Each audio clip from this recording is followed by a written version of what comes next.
Hi guys, welcome to the latest episode of Cricket Draft Insights. Thought it was about time for a mid-season review. Starting with the Women's T20 Blast, I'm currently in about 306th position. Really disappointing. I did finish 14th in the Charlotte Edwards Cup last year.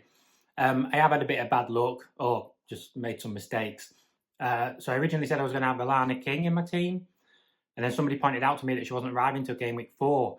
But then what happened was I was watching Lancashire, and I saw Katie Mack bat, and I thought she looked quite good, and I put her in, ignorantly, not realising that she was going to get replaced by Alana King. So in the first game of a triple game week, she got a duck, and then she left. So I got 0 points from a triple game week player. And then I had Grace Ballinger go off injured after bowling one ball of a double game week. So those things didn't help.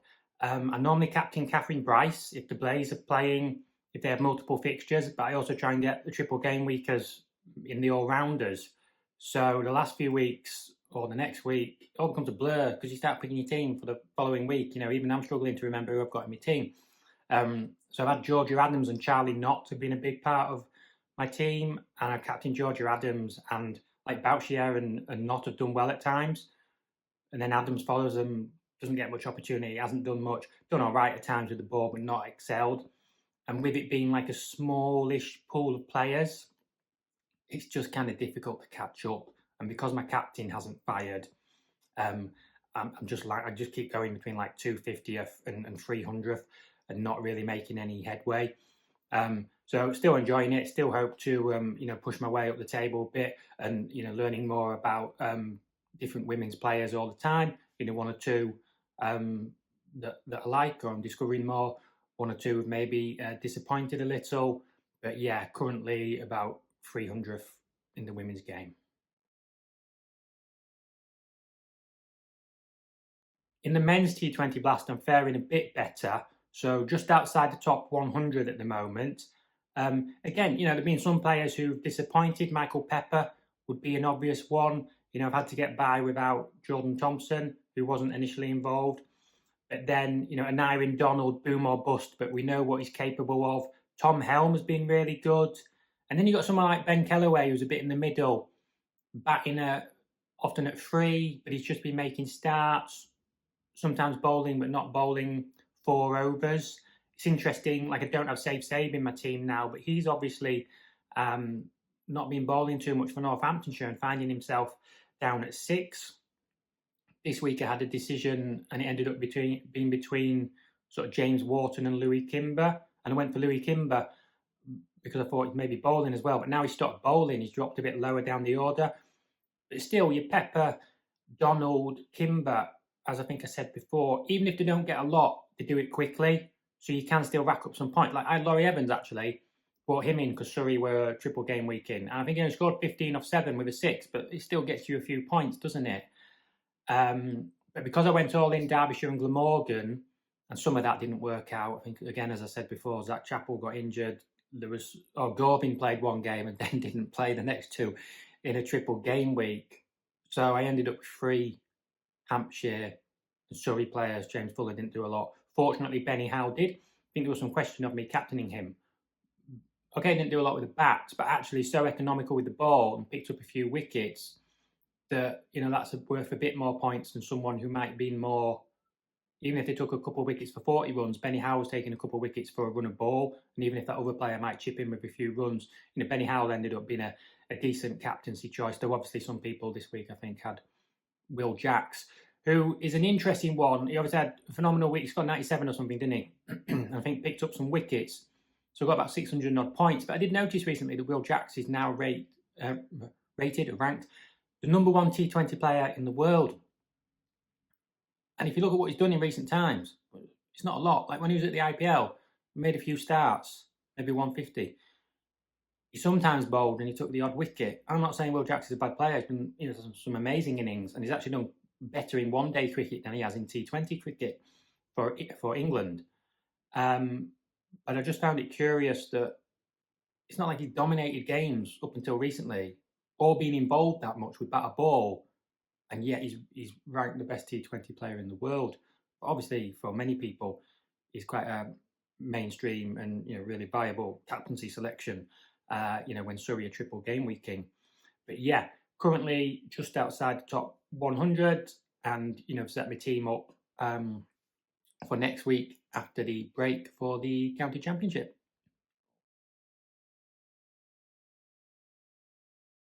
So yeah, onto the county championship. I don't really want to say it because I'm 54th, and obviously we've had a break, and I really fell off a cliff last year in the county championship. So I'm just hoping my players can keep going. The batters, I'm ditching Bohannon, which no doubt means he'll score a century. My usual crew, Hammond, Bohannon, Carlson, because I wanted Jewell. I omitted Hammond mainly this season, and Bohannon made the odd start and made that big, he's got 150, didn't he? And he took some wickets in one game, which actually kept him in my team.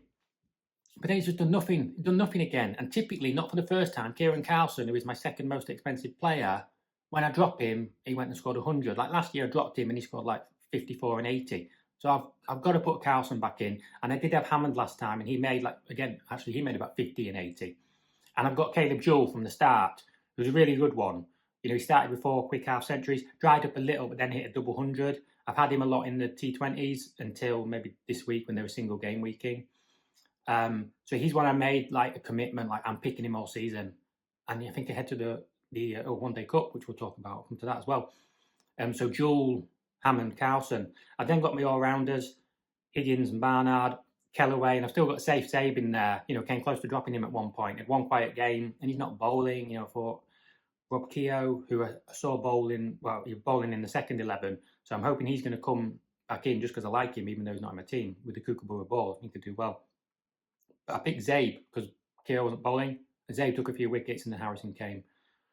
But he still scored some rapid hundreds and a few 50s. And obviously they were supposed to have Chahal this week, but he's not playing. So there's a suggestion that Lloyd Pope could play. We'll see.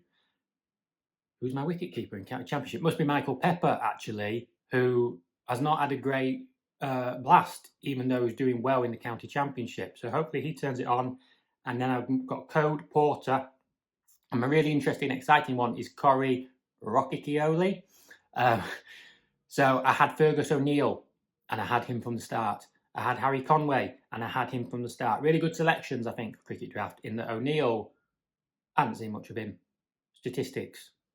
Conway was more I'd seen him play. And I do think some of these Australian players are still, some people sort of question Conway. I still think a guy who averages 32 with the ball in Australia suggests he'll do better in England, playing with the Duke's ball, now playing with the Kookaburra ball. I still think the concentration of talent in Australia does suggest some of the average players are better than the better English players. But Conway did really well, really liked his style. So Rocchicchioli, and that selection and all those selections tie into my usual trend. I do not pick England players. Oh yes, I had Sam Cook and he got picked. But I don't pick your Duckett, your Crawley. These players, we don't know when they're going to play. They play a game, they get rested. Play a game, they get rested. They get called into the England squad. Even if you think you know when the fixtures are, you don't know when they're getting managed or rested, right? And then you're into penalty transfers. That has allowed me to pick O'Neill, knowing I have to take him out in 4 weeks. Pick Conway, knowing I had to take him out in 4 weeks. It tied into me not selecting Curtis Patterson. Yes, I will have Rocchicchioli isn't here for the entire season. That's fine, because my other players are regular players. So I've covered myself for somebody else, a surprise emission, And I also got, I do have James Minter on my bench, but I would have 3 or 4 playing subs. But I do want to have 5 subs when I play 12th player, which is another valid point in terms of being 54th and wanting to cling on to do well, is I do have both my Googlies left in the county championship. I want 4 subs on the bench when I play 12th player. And for double captain, I don't think I'll quite do it this week. I don't want to risk leaving it too late. In the last 2 weeks, it rained off or anything, but just coming back into it, I don't think I'll do it just yet. But yeah, 54th, squads are just starting to come out now. Really looking forward to getting back in the county championship groove tomorrow. And then I say mid-season review, but let's do a preview, because the One Day Cup game, that's going to be really exciting. So I mentioned previously Ruturaj Gaikwad. I am anticipating in the One Day Cup I might sprinkle my squad with a bit more international quality. So Gaikwad and Chahal appeal to me. Gaikwad averages north of 50, incredible, 1,600, 17.5 centuries, strike rate over 100. Be interesting to see where he bats in the county championship, whether he opens or is in the middle order. Because just going back to the county championship, I might be wrong, but I don't think Milan's available. Yeah, 1 or 2 selection decisions for Yorkshire. But Gaikwad I'm looking at in the One Day Cup, and Chahal, I think there's some real logic there. And then hopefully you anticipate players like maybe an Asa Tribe or someone, the Zen Malik, those players, Ben Kellaway, who might still be a little bit cheaper, allow you to afford, because I want Higgins and Barnard as well. Obviously, we've always got the threat of, are some players going to get called up to the 100? And hopefully by the time we get to the One Day Cup, we'll find out. But as I think I said before, the One Day Cup is a fascinating contrast because we hope to discover new young players, Jack Home breaking out last season, taking it by storm, tearing it up. But at the same time, a lot of players are going to the 100. So your Gaikwads and your Chahal of the world, which are proven international players, should in theory excel against young developing players and some players who under normal circumstances might be second 11 players. But that said, there's some very good second 11. But you look at Nottinghamshire, for example, I think it's very frustrating Sam King doesn't get a game. Ben Martindale has been in some good form in the seconds, but the player who's really knocking the door down for them is Sam Seacharan, who's probably usurped those two. Montgomery doesn't even get in the county championship team. He played 1 game, and then Verena was around, so Montgomery doesn't play. I still think Tom Moores is a very good player. He will be. I imagine he's done well in the T20 Plus, so he'll be exciting in the One Day Cup. I really like Montgomery. As I often say, as I just touched upon previously with Cricket Draft, you could just play this based on statistics. You don't really need to watch. But it's always nice when you see a player you like based on their style. Gorvin being an example used before.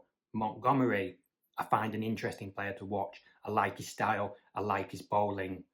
Probably a perception that he was a batter. And then he's in the T20 side as an all-rounder. And that's always interesting as well, when there are players who maybe have quite different roles in different formats.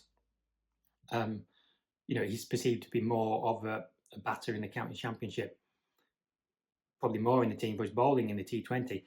And on the subject of Nottinghamshire, I can be really interested in the Kookaburra ball. Been fantastic to see Patterson White's Renaissance, done so well in the seconds. He had a struggle for a while. Come back in, taking wickets, scored runs, right? He's had hundreds in the second 11. I think he get one in the first 11. And Calvin Harrison, who presumably now isn't required by Northamptonshire once Chahal gets there, we know he's a good fielder too and can bat. Farhan Ahmed is really exciting and a lot of people like him because he's cheap. Are they going to play all 3? Last year, I think at the start of the season, we were surprised because we used to this lush green start of the season. They had the Kookaburra ball at the beginning and we had a lot of spin bowled. But then I think it evened out a bit more when there were Kookaburra ball games later on.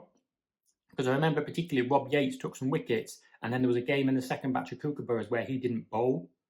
And obviously, if Corey Rocky Keoli's playing, maybe Yates doesn't bowl as much. So it will be interesting to see the sort of pace and spin balance, how that plays with the Kookaburra ball. We've got 4 games, haven't we? I'm not entirely sure, because O'Neill and Conway were here on 28-day visas, right? If you don't play enough in the T20 competition. But if I've understood correctly, Rocky Keoli's here for 4 games, but the Blast is in between. So mustn't he have a visa that's more than 28 days? But he doesn't play in the Blast, although he has played for Australia A, unless he's using some sort of European passport or something.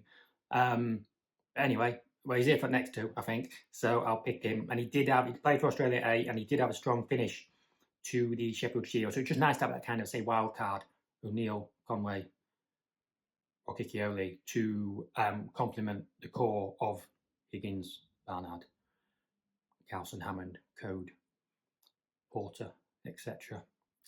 Anyway, that's back to the county championship. I was talking about the One Day Cup, wasn't I? But yeah, that's where I'm at this season.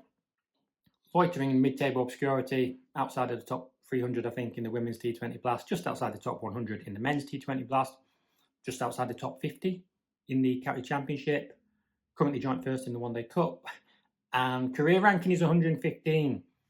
Actually, I just want that to be in the top 100. Now, when it was the Big Bash and the career ranking first came to attention, I think it was about 177, 178. And I did shoot up a bit, maybe some people not playing the Big Bash. But I do get the impression like most people are playing the game. Like I've just sort of stumbled up and down, what's the saying? A step two steps forward, one step back, I think is what I'm trying to say.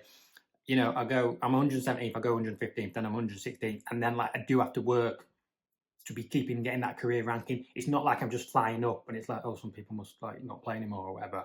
Like people are obviously playing, so I'm having to work. Didn't play for like the first year. My debut was County Championship 22, so really keen to get that career ranking into the top 100. But yep, that's how we're doing.